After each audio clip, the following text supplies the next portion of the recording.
Bonjour et bienvenue à C'est quoi un GN épisode 3. J'ai mentionné dans la dernière vidéo que je dédiais cet épisode au mot le plus important des GN.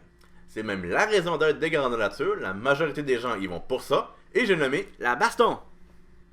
Non, c'est le roleplay. Rôle générique.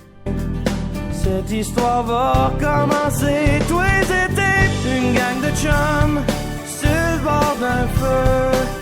Quoi demander de mieux dans la vie? Quand je vous vois, je souris. Je suis content de vous connaître et de faire partie de vos vies. J'ouvrirai pas le débat, mais vous comprenez qu'il y a deux types de joueurs, ceux qui préfèrent le roleplay et les autres. Commençons par le début. Le roleplay est bien sûr un mot anglais qui pourrait se traduire par le jeu, comme le jeu d'acteur. Mais appeler ça le jeu amène deux grands problèmes.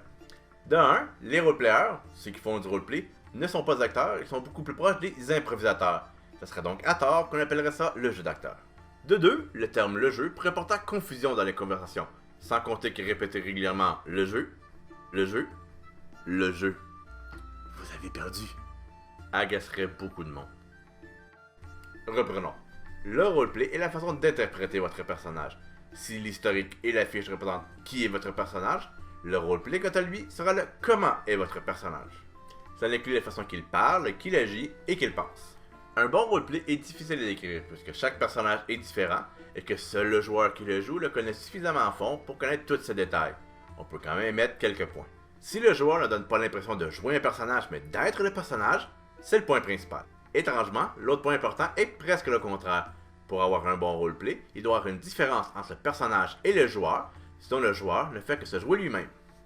Un mauvais roleplay quant à lui est beaucoup plus visible. Il va le rendre un personnage peu ou pas grisé et peut même briser l'illusion.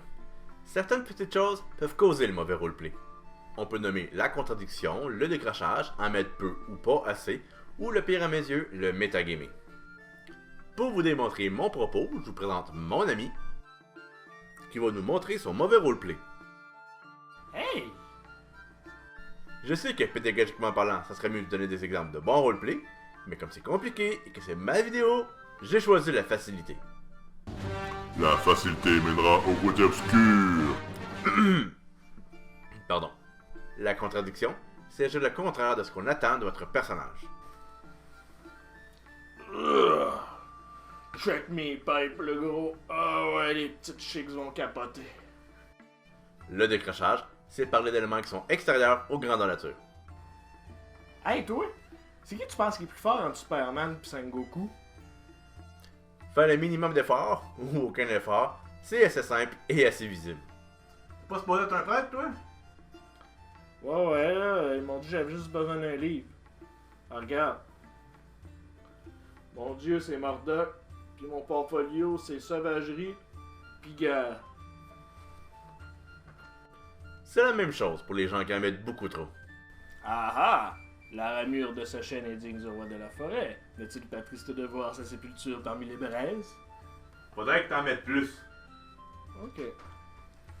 Ah ah!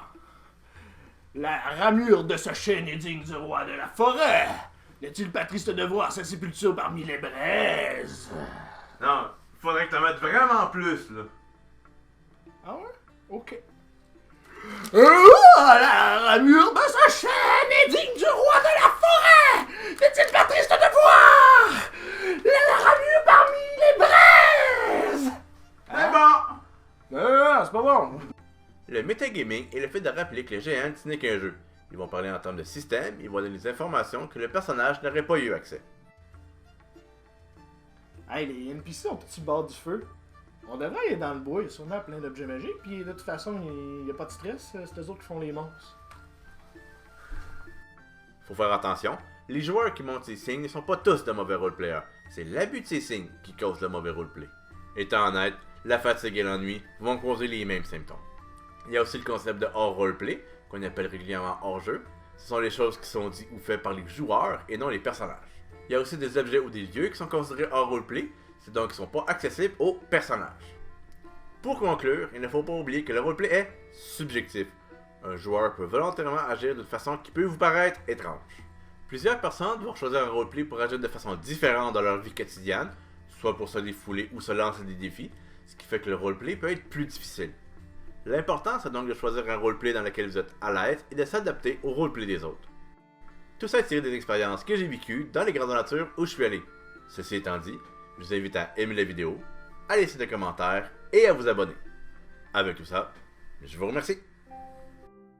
La question de cette semaine nous vient de Saint-Don qui nous demande « C'est quoi un GN ?» Encore? C'est un grandeur nature.